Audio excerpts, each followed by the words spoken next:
اللہ رب العالمین الصلاۃ والسلام علی رسولہ الکریم وعلی آلہ واصحابہ اجمعین الی یوم الدین اما بعد فاعوذ باللہ السمیع العلیم من الشیطان الرجیم بسم اللہ الرحمن الرحیم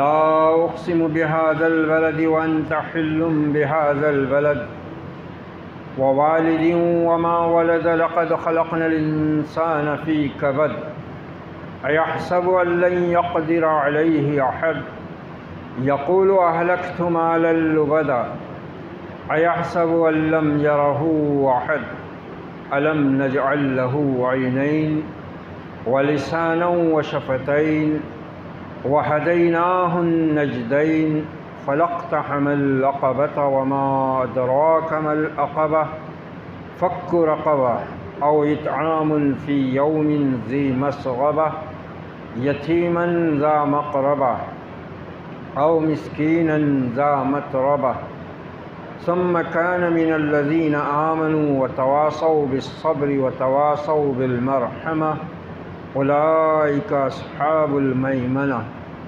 والذين كفروا بآياتنا هم أصحاب المشأمة عليهم نار مؤصدة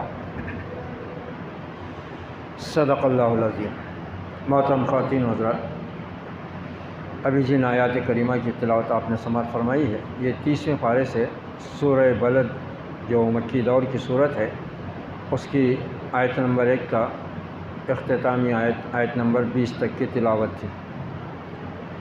اس سورہ مبارکہ میں بہت اہم مضامین اللہ رب العزت نے بیان فرمائے ہیں،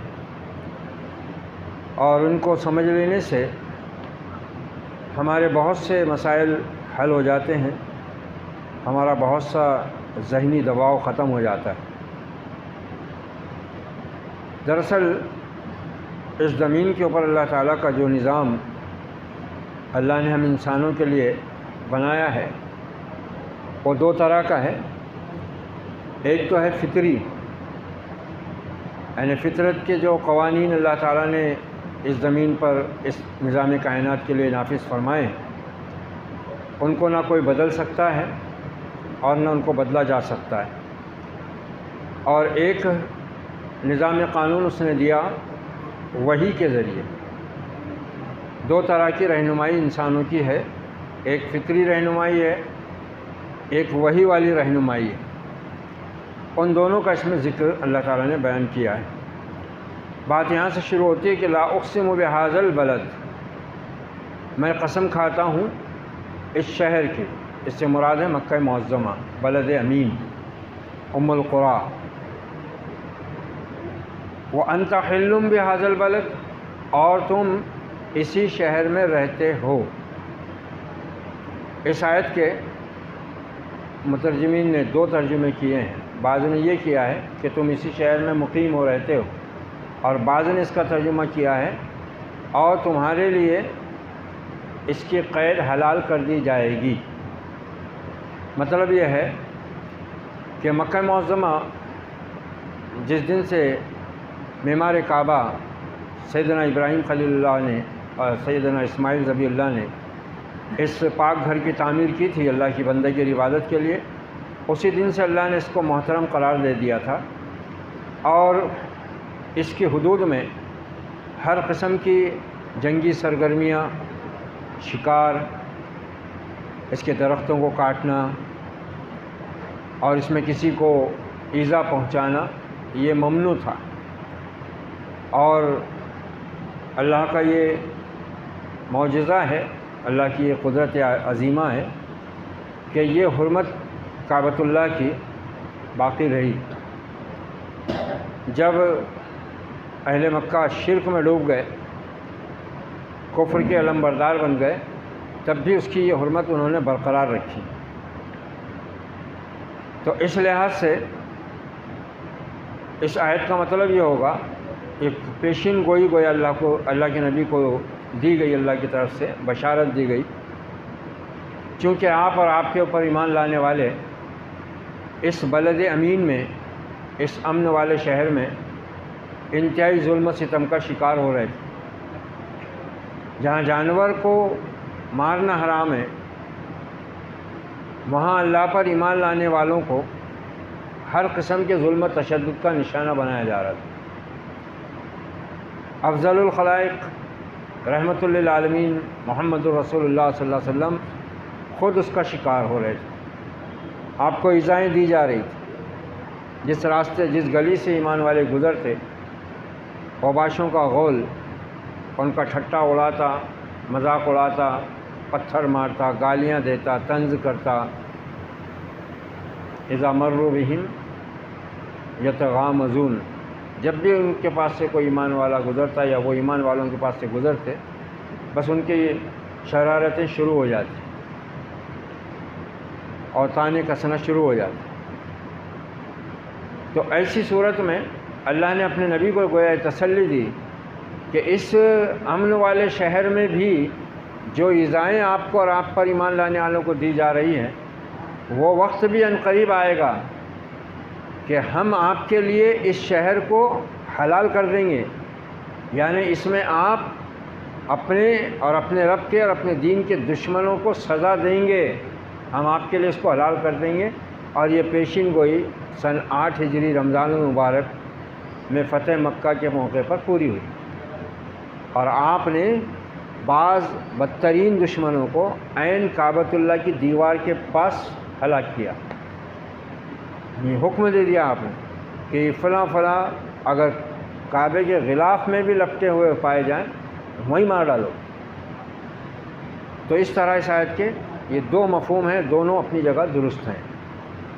ایک تو یہ کہ میں اس شہر کی قسم کھا رہا ہوں، اور اس سے پہلے بتایا جا چکا ہے بارہا، اللہ تعالیٰ جب کسی چیز کی قسم کھاتا ہے تو اس سے مراد ہماری طرح کسی بات کو سچ ثابت کرنے یا اپنے دعوے کو سچ ثابت کرنے کے لیے ہم جس طرح قسم کھاتے ہیں، اللہ کا قسم کھانا اس معنی میں نہیں ہے۔ اللہ کا قسم کھانا بطور شہادت، گواہی کے، یعنی یہ محترم شہر اس بات کا گواہ ہے کہ آج تک اس شہر میں اپنے دشمن کو بھی کسی نے ایذا نہیں پہنچائی، لیکن اس کے باوجود کہ آپ اسی شہر میں پیدا ہوئے، آپ نے اسی شہر میں اپنا بچپن گزارا، اسی شہر میں آپ نے جوانی گزاری ہے، 40 برس کی بے داغ زندگی ان کے سامنے آپ کی موجود ہے، اس کے باوجود بھی یہ بجائے ایمان لانے کے آپ کی دشمنی میں حد سے آگے بڑھتے چلے جا رہے ہیں۔ اور اس امن والے شہر میں بھی جہاں دشمنوں کو، قاتلوں کو، جانوروں تک کو امن ہے، ایمان لانے والوں کو کوئی امن اور سکون میسر نہیں ہے۔ اس کے بعد اللہ نے فرمایا ووالد وما ولد، اور قسم ہے آدم کی اور آدم کے اولاد کی، والد باپ، ولد اولاد۔ لقد خلقنا الانسان فی کبد، یہ ہے وہ قانون فطرت، اس کو سمجھنا ہے۔ ہم نے انسان کو مشقت میں پیدا کیا ہے۔ یہ بات اگر ہم سمجھ لیں تو ہماری زندگی کے بے شمار مسائل اور وہ بے شمار چیزیں جو ہم کو تکلیف دیتی ہیں نا، وہ ختم ہو جائیں گی۔ اللہ تعالیٰ فرما رہا ہے کہ اس زمین پر انسان کی تخلیق اور اس کی زندگی کے گزر بسر کی مہلت، یہ کوئی آسان چیز نہیں ہے، اور کوئی بھی انسان، وہ نیک ہو، بد ہو، مومن ہو، کافر ہو، حتیٰ کہ اللہ کا رسول ہو، وہ اس زندگی کے ان اتار چڑھاؤ سے، ان مشقتوں سے، ان خرخشوں سے، ان تکالیف سے گزرے بغیر یہاں زندگی نہیں گزار سکتا۔ انسان کو پیدا ہی کیا گیا مشقت میں۔ ماں مشقت اٹھاتی ہے بچے کی پیدائش کے لیے، پھر بچہ پیدا ہوتا ہے تو بڑا ہونے تک وہ خود کئی مشقتوں کا سامنا کرتا ہے، گھٹنے چلنا سیکھتا ہے، بیٹھنا سیکھتا ہے، گرتا ہے، زخمی ہوتا ہے، پیروں پر کھڑے ہو کر جب چلنا سیکھتا ہے، جب گرتا ہے، کئی بار زخمی ہو جاتا ہے۔ مشقت انسان کی فطرت میں رکھی ہوئی ہے، زندگی کا لازمہ ہے۔ گویا اللہ تعالیٰ یہ بتا رہا ہے کہ اگر تم نیکی کے لیے محنت اور مشقت نہیں بھی کرو گے تب بھی زندگی تمہاری مشقت اور محنت سے خالی تو نہیں ہونا ہے. یہ کسی انسان کے بس میں ہے ہی نہیں. یہ قانون فطرت ہے. ہر انسان کو زندگی کی مختلف تکالیف سے گزرنا پڑے گا. بیماریاں ہیں، غم ہیں، دکھ ہے، تکلیفیں ہیں، بے شمار فکریں ہیں، کمانے کی، کھانے کی، پالنے والوں کی، جن کی ذمہ داریاں ہیں ان کی ذمہ داریوں کی، یہ سب لگے ہوئے ہیں. انسان مشقت میں ہی ہے. اور یہ بات اللہ نے اتنی واضح فرما دی، گویا اس میں یہ بتا دیا گیا کہ مجھ پر ایمان لانے کے بعد اگر اس امن والے شہر میں بھی تم کو تکلیفیں اٹھانی پڑ رہی ہیں تو یہ کوئی نئی اور اچنبھے کی بات نہیں ہے، بلکہ یہ ایک فطری بات ہے اور یہ میرا قانون ہے. اچھا دیکھتے ہیں ہم، ایک آدمی اگر حلال طریقے سے، حلال ذریعے سے روزی کمائے تو کیا اس کو ہی محنت کرنی پڑتی ہے؟ چور کو محنت نہیں کرنا پڑتی کیا؟ بغیر محنت کرے کہ چوری کر سکتا ہے کیا وہ؟ اس کو تو بہت محنت کرنا پڑتی ہے، بہت تکلیف اٹھانا پڑتی ہے اس کو چوری کرنے کے لیے. پکڑے جانے کا ڈر اس کے دل پر چھایا ہوا رہتا ہے. اس کو بھی محنت کرنا ہی پڑتا ہے. اب اگر یہ چیز انسان سمجھ جائے تو پھر وہ اللہ کے دین پر چلنے میں جو اس کو محنت اور مشقت کا سامنا ہوگا وہ اس کے لیے آسان ہو جاتا ہے. پھر مشکل نہیں جاتا معاملہ. بہت اہم آیت ہے یہ، بہت اہم بات اللہ نے ارشاد فرمائی ہے. اور آگے کچھ چیزوں کا تذکرہ کر کے اس کو اور واضح کیا اللہ نے. لقد خلقنا الانسان فی کبد، ہم نے انسان کو مشقت میں ہی پیدا کیا ہوا ہے. کسی انسان کی زندگی میں کبھی وہ وقت آ ہی نہیں سکتا کہ وہ یہ بولے کہ میں ہر غم ہر فکر سے آزاد ہوں. ہو ہی نہیں سکتا. وہ غریب ہو امیر ہو، مومن ہو کافر ہو، کوئی بھی ہو، وہ اگر انسان ہے، اللہ نے یہ کیا فرمایا؟ لقد خلقنا الانسان، ہر انسان کو ہم نے مشقت میں پیدا کیا ہوا ہے. جب یہ مسئلہ ہے تو پھر انسان کو ٹینشن نام کی بدترین بیماری کا کیا لینا دینا ہے؟ یہ تو نظام کائنات اور ایسا نظام ہے کہ اس سے باہر نہ ہم جا سکتے نہ اس کو ہم ہمارے حق میں بدل سکتے. یہ لگا ہوا ہے، سارا ٹینشن ہی ختم. اور دین جو مشکل اور بھاری پڑ رہا ہے ختم، اس کا بھی معاملہ آسان ہو جائے گا. اَيَحْسَبُ أَن لَّن يَقْدِرَ عَلَيْهِ أَحَدٌ. آپ دیکھو بات کیسی بیان ہو رہی ہے. کیا انسان سمجھتا ہے کہ اس پر کوئی قابو پانے والا نہیں؟ کیا مطلب؟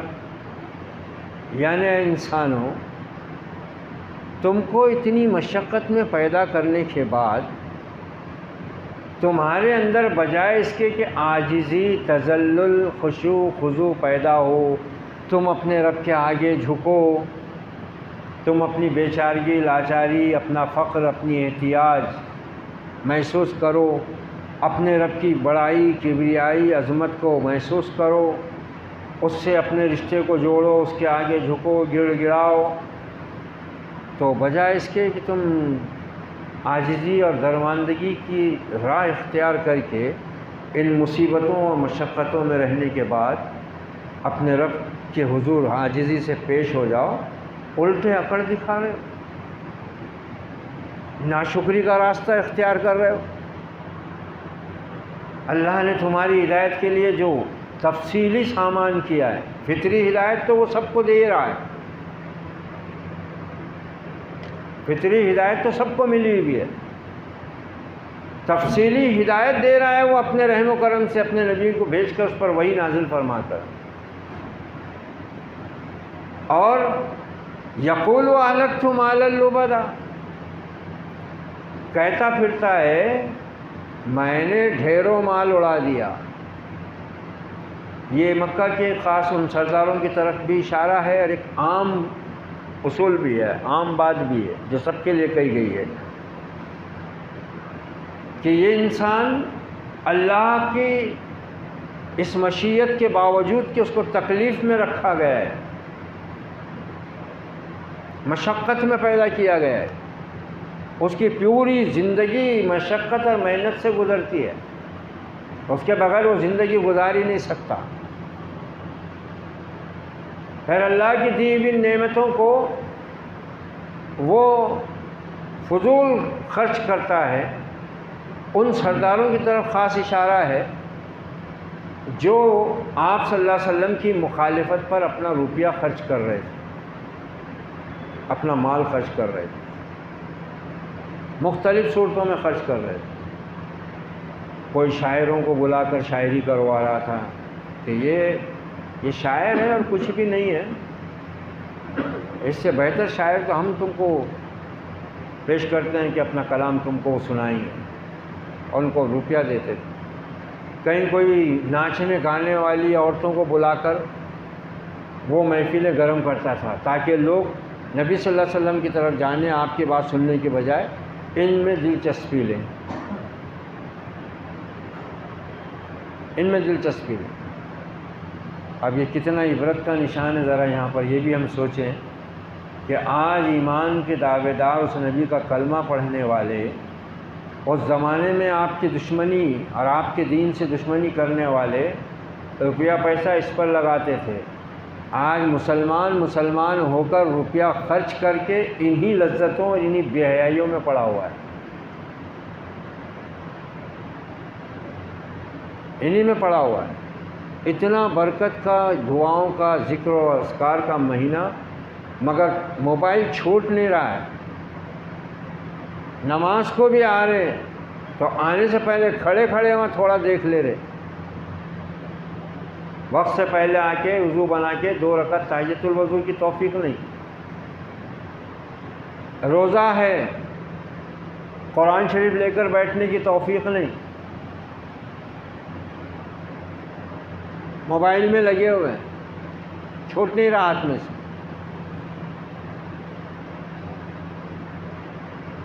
دیکھو یہ کس کا طرز عمل ہے۔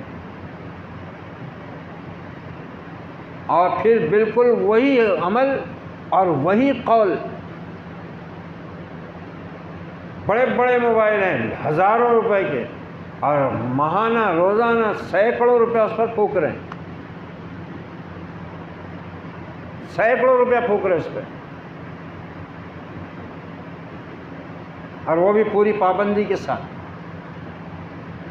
یہ دین سے روکنے کے لیے 1450 برس پہلے کفار مکہ کی تدبیر تھی، آج وہ تدبیر اتنی عام ہے اور پوری دنیا کو اپنی جکڑ میں لیے ہوئے ہے کہ اس امت کے کروڑوں افراد اس کا شکار ہیں،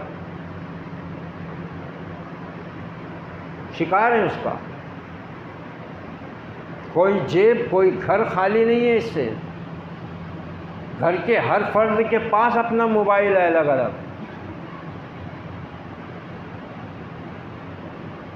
اور یہ سب اللہ کی کتاب سے، رسول کی احادیث سے، دین کے احکام و مسائل سے غفلت میں ڈالی ہوئی ہے یہ چیزیں۔ دین سیکھنے میں دلچسپی نہیں رہی، قرآن سننے میں لگاؤ نہیں رہا، حدیث جاننے کے لیے کوئی شوق دلوں میں موجود نہیں۔ یہ سب چیزیں روکے ہوئے ہیں دین سے، دین کے علم سے، اور ہر آدمی اس پر اپنا روپیہ خرچ کر رہا ہے۔ بڑی عبرت کی بات ہے، بڑے افسوس کی بات ہے، غور کریں ہم اس پر۔ یقول اہلکتم مالا لبدا، کہتا پھرتا ہے ڈھیروں مال اڑا دیا، ایحسب ان لم یرہ احد، کیا سمجھتا ہے انسان کہ اس کو کوئی دیکھتا نہیں ہے؟ جس نے دیکھنے کو آنکھیں دی ہیں وہی نہیں دیکھتا کیا؟ وہی نہیں دیکھتا کہ کیا کر رہا ہے اس کا بندہ؟ جس نے یہ 2 آنکھیں لگائی ہیں نا دیکھنے کو، وہی نہیں دیکھ رہا، اس نے آنکھیں بند کر لی ہیں، وہ سو گیا ہے۔ اتنی بڑی کائنات بنا کر یہودیوں کے بقول تھک گیا ہے۔ ایحسب ان لم یرہ، کیا کتاب ہے یہ، کیسی دانائی کی باتیں ہیں۔ ایحسب ان لم یرہ احد، اب دیکھو کیا کہہ رہا، الم نجعل لہ عینین، آئی وہی بات، کیا ہم نے اس کو دو آنکھیں نہیں دی ہیں؟ اس کو ہم نے آنکھیں دی ہیں دو دو، ایک چھوڑ کر دو دو دیکھنے کے لیے، اور یہ سمجھتا ہے کہ اس کو کوئی دیکھ ہی نہیں رہا ہے۔ جس نے آنکھیں دی ہیں وہی نہیں دیکھ رہا ہے۔ وَلِسَانًا، ایک زبان، اس کو دو آنکھیں دی ہم نے دیکھنے کو، ایک زبان دی ہم نے اس کو، بولتی بھی ہے اور ہر چیز کا مزہ بھی بتاتی ہے۔ کبھی غور کرے، کھا رہے بس، کبھی سوچیں کہ اے رب کیا تیری شان خلاقی ہے، ایک گوشت کا ٹکڑا بغیر ہڈی کے دے دیا، یہ بولتی بھی ہے اور ہر چیز کا مزہ ایک اکیلی چکھاتی ہے، کھارا بھی یہی بتاتی ہے، میٹھا بھی یہی بتاتی ہے، تیز بھی یہی بتاتی ہے، کڑوا بھی یہی سمجھاتی ہے۔ کیا شان ہے پروردگار، نہیں دھیان جاتا ہمارا، بس کھا رہے ہیں، نہیں غور کرتے ہم کیسی نعمت ہے، کتنی حیرت انگیز تخلیق ہے، کتنی حیرت انگیز ہے یہ زبان، کیسے بول رہی ہو؟ عقل مار کھا جاتی انسان کی، معاوف ہو جاتا، دماغ کام نہیں کرتا، سر جھکا دینا پڑتا۔ تبارک اللہ احسن الخالقین، بے شک بڑا بابرکت ہے رب تو، بہترین پیدا کرنے والا۔ لسانً و شفتین، اور دو ہونٹ دیے، دو ہونٹ، یہ ہے اس کی دی ہوئی نعمت۔ اگر یہ چیزیں اس کی ناشکری میں استعمال ہوئیں تو پھر انجام کتنا برا ہے، انجام کتنا برا ہے اس ہونٹ اور اس زبان کا۔ سورہ المومنون میں ارشاد فرمایا اللہ نے کہ جہنمی جلتے ہوئے سوج جائیں گے، ان کی شکلیں بگڑ جائیں گی۔ بعض نے کہا ہے اس لفظ سے معنی یہ لیا ہے کہ یہ ہونٹ جلنے کی وجہ سے سکڑ جائیں گے، اوپر کا سکڑ کر اوپر چلے جائے گا، نیچے کا سکڑ کر نیچے بیٹھ جائے گا، جس کی وجہ سے پورے دانت باہر آ جائیں گے، اس طرح ان کی شکلیں بگڑ جائیں گی۔ اور بعضوں نے اس سے یہ مطلب لیا ہے کہ جلنے کی وجہ سے یہ ہونٹ سوج جائیں گے اور سوج کر پھولنا شروع ہو جائیں گے، تو یہ نچلا ہونٹ ناف تک آ لگے گا اور یہ اوپر کا ہونٹ کھوپڑی پر جا بیٹھے گا، اور یہ زبان لٹک کر پیروں میں آ جائے گی اور جہنمی اس کو رونتے ہوئے جائیں گے۔ اعاذنا اللہ۔ کیا سمجھتا ہے انسان ہم نے اسی دے دیا ہے؟ ایحسب ان لم یرہ احد، کیا سمجھتا ہے کہ ہم کوئی اس کو دیکھتا نہیں ہے؟ ایحسب ان لن یقدر علیہ احد، کیا سمجھتا ہے اس پہ کوئی قابو نہیں پا سکتا؟ ہم نے دی ہیں یہ الم نجعل لہ عینین ولسانا وشفتین وہدیناہ النجدین، اور ہم نے اس کی رہنمائی کی ہے دونوں راستوں کی طرف۔ اس آیت کے بھی دو ترجمے ہیں اور دونوں صحیح۔ بعض نے اس سے مراد لیا ہے حق اور باطل کا راستہ، ہدایت اور گمراہی کا راستہ، دونوں راستے اللہ نے واضح کر دیے ہوئے ہیں۔ اور بعضوں نے یہاں چونکہ جسم انسانی کے اہم اعضاء کا ذکر ہے نا، آنکھیں، زبان، ہونٹ، تو اس سے انہوں نے مراد لیے ہیں ماں کے پستان، جن سے بچہ دودھ پیتا ہے۔ نجد کے معنی ہوتے ہیں ابری ہوئی جگہ، تو یہ ترجمہ بھی صحیح ہے، اس کو کسی نے غلط نہیں کہا، اور وہ ترجمہ بھی صحیح ہے کہ دونوں راستے بتا دیے۔ اب یہ دونوں راستے بتا دیے یہ بڑے لوگوں کے لیے، اور ماں کی چھاتی کے سلسلے میں جو ترجمہ ہو رہا اس میں وہ پھر بات وہاں فطرت کی آ رہی ہے کہ جو بچہ پیدا ہوتا ہے اس کو دودھ پینا کون سکھاتا ہے، کیسے چوستا ہے بچہ وہ؟ یہ ہے رب کی نشانیاں۔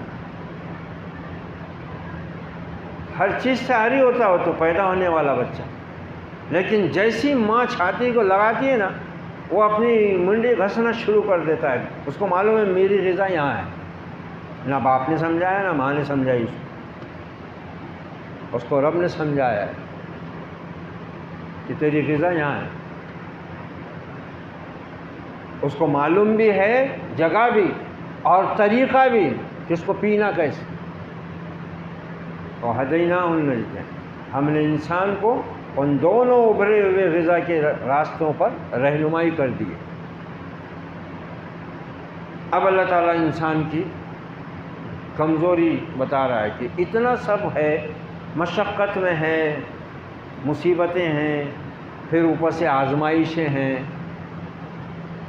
کبھی کوئی دن بھی انسان کا کسی قسم کی فکر سے بالکل خالی نہیں ہوتا،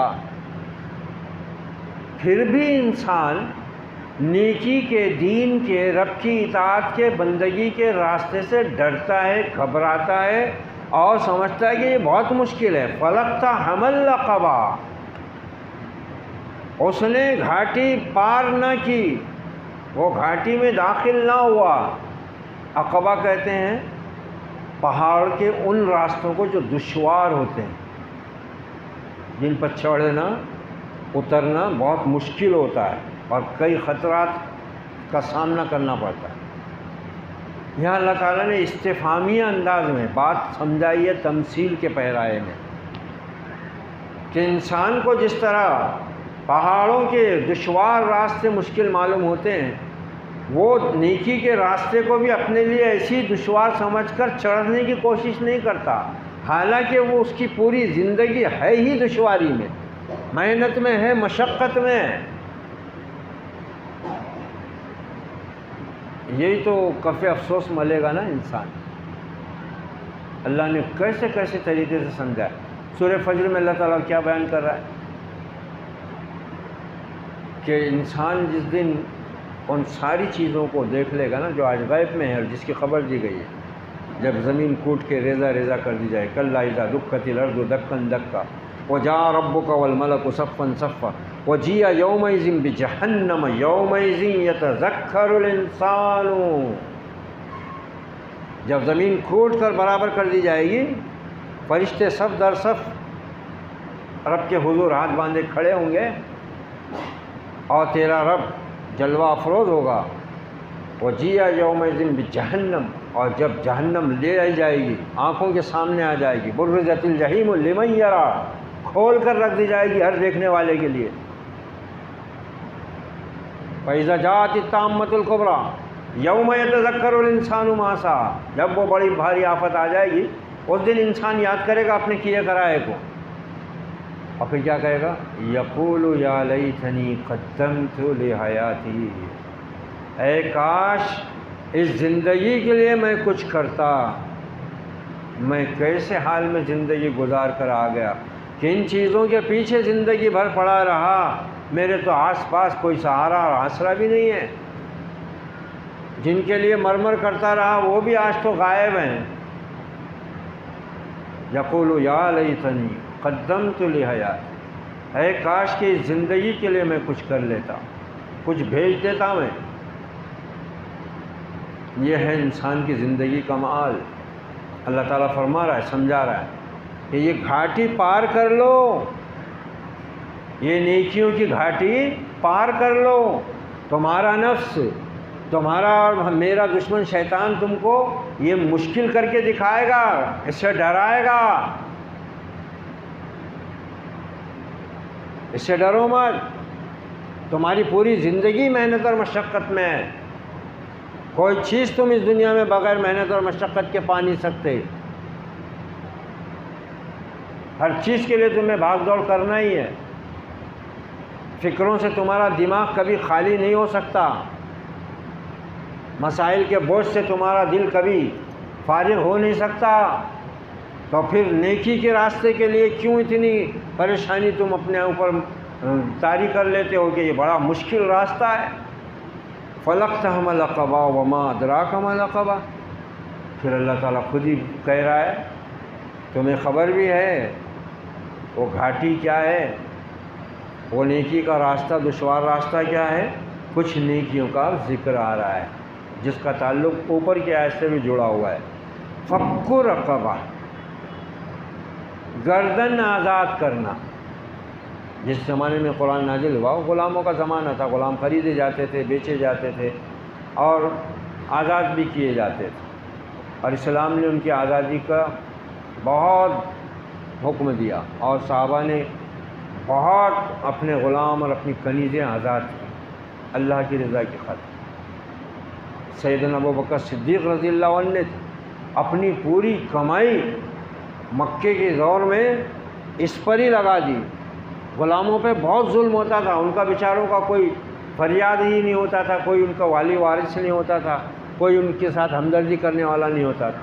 تو سیدنا ابوبکر صدیق جب کسی غلام کو بہت زیادہ ظلم و ستم کا شکار دیکھتے تو اس کے مالک سے کہتے کہ اس غلام کو میرے ہاتھ بھیج دو، اور وہ ظالم یہ سمجھتا تھا کہ ابوبکر اس کو کیوں خریدنا چاہتا ہے، ابوبکر اس کو اس لیے خریدنا چاہتا ہے کہ یہ مجھ سے خریدے گا اور آزاد کر دے گا، پھر میں اس پر اس طرح ظلم نہیں کر پاؤں گا۔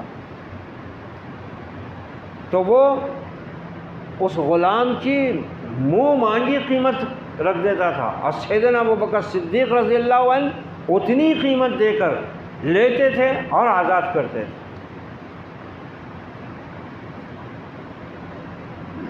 فک رقبہ، گردنیں آزاد کرنا، او اطعام فی یوم ذی مسغبہ، یا فاقے والے دن، بھوک کے دن بھوکوں کو کھانا کھلانا۔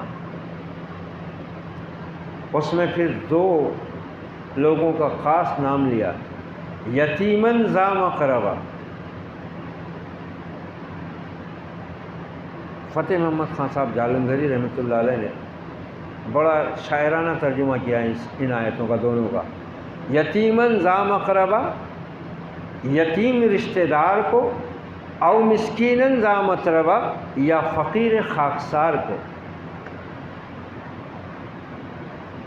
یہ ہے نیکی کا وہ دشوار راستہ۔ یہاں مال خرچ کرنا تھا تو خرچ کیا رب کی نافرمانی نے، غمی اور شادی کی رسموں میں فضول خرچی کرنے والوں، یہ ہے اللہ کا پیغام۔ خرچ کرنے کی جگہ یہ ہے،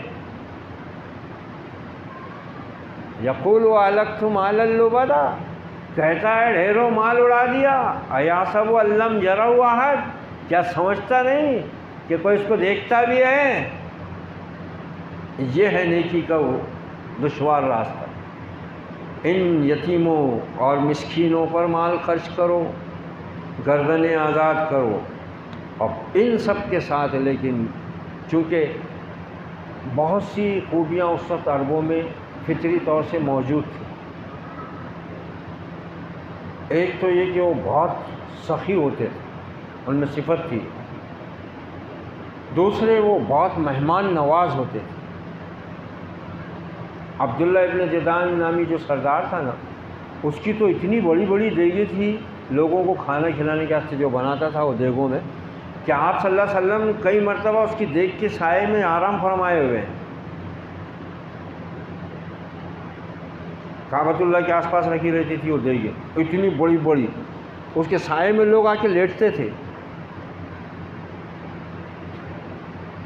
اسی کے بارے میں تو ام المومنین نے پوچھا تھا نا، عائشہ صدیقہ رضی اللہ عنہ نے پوچھا ایک دن اللہ کے رسول سے، یا رسول اللہ، وہ جو جہالت کے زمانے میں اسلام سے پہلے عبداللہ ابن جدعان تھا جو لوگوں کو کھانے کھلایا کرتا تھا، جس کی اتنی بڑی بڑی دیگیں چڑھتی تھیں، اور جو مسافروں کی مدد کیا کرتا تھا، کیا یہ نیکیاں اس کی کل قیامت کے دن کچھ کام آئیں گی؟ آپ نے فرمایا نہیں ہے عائشہ، کیونکہ اس نے زندگی میں کبھی یہ نہیں کہا کہ اے میرے رب مجھے بخش دے۔ یہ عبداللہ ابن جدعان کے بارے میں ام المومنین کا استفسار تھا، جس کا جواب یہ ملا، وہی آ گیا ثم کان من الذین آمنوا۔ یہ نیکی کا راستہ اگر کوئی پار بھی کرے تو شرط یہ ہے کہ وہ ہو ایمان والا۔ ایمان ہونا ہے، ایمان شرط ہے ہر عمل کی مقبولیت اور ہر عمل کے اجر و ثواب کو پانے کے لیے۔ ثم کان من الذین آمنوا، پھر وہ ہو ایمان والوں میں سے، وتواصوا بالصبر، اور پھر جب ایمان کے بعد زندگی تو دشوار ہے ہی ہے، لیکن ایمان لانے کے بعد یہ دشواریاں کچھ مزید آتی ہیں، اس میں پھر صبر ہو، صبر ہو اس میں، وہ بھی کیسا کہ سب ایک دوسرے کو صبر کی تلقین کریں، مصائب اور مشکلات اور آزمائشوں میں ایک دوسرے کی ہمت بندھائیں، ڈھارس بندھائیں کہ نیکی کے راستے پر چلنے میں، اس دنیا کی زندگی میں اللہ نے یہ سب تو رکھا ہوا ہی ہے۔ اللہ مصیبتوں کو دور کرنے والا ہے، وہی آزمائش لاتا ہے، وہی آزمائش سے کامیابی کے ساتھ نکالتا بھی ہے، لہذا اسی پر بھروسہ رکھ۔ مکے کے پورے 13 سال میں نبی اپنے اصحاب سے کیا کہتے رہے؟ ہر ظلم و تشدد کے جواب میں آپ کا یہی جملہ ہوتا تھا، صبر کرو، جس طرح تم سے پہلے لوگ آزمائے گئے تم بھی آزمائے جاؤ گے، اللہ اپنے دین کو غالب کر کے رہے گا۔ آل یاسر، ماں، باپ، بیٹا، تینوں، حضرت سمیہ رضی اللہ عنہ، حضرت عمار رضی اللہ عنہ، حضرت یاسر ان کے والد رضی اللہ عنہ، تینوں ایسا مکہ میں کعبۃ اللہ کے سامنے ابو جہل، ابو لہب، تینوں کو گھیر لیتے تھے اور خوب ستاتے تھے، نیزے کی انیاں چبھوتے تھے، دھوپ میں کھڑا کر دیتے تھے گھنٹوں، پیاس سے ان کے حلق میں کانٹے پڑ جاتے تھے، اور اس میں ابو جہل کچوکے لگاتے رہتا تھا، کہیں کوڑے سے مارتا، کہیں بکے مارتا، کہیں دوسروں کو اشارہ کرتا مارو، کہیں کسی کو پتھر مارنے لگا تھا۔ ایسی ظلم و ستم شروع تھا کہ آپ صلی اللہ علیہ وسلم کا گزر ہوا، اپنے تینوں ایمان والے ساتھیوں کو آپ نے دیکھا، آپ کی بوڑھی صحابیہ سمیہ رضی اللہ عنہ، آپ کا بوڑھا صحابی یاسر رضی اللہ عنہ، آپ کا نوجوان صحابی ان کا بیٹا عمار، ظلم و ستم کا نشانہ بنے ہوئے۔ آپ گزرے کا فرمایا اصبر علی یاسر موعدکم الجنہ، یاسر کے گھر والوں جمے رہو، صبر کرو، تمہارا ٹھکانہ ہی جنت ہے۔ بس اور کیا تھا؟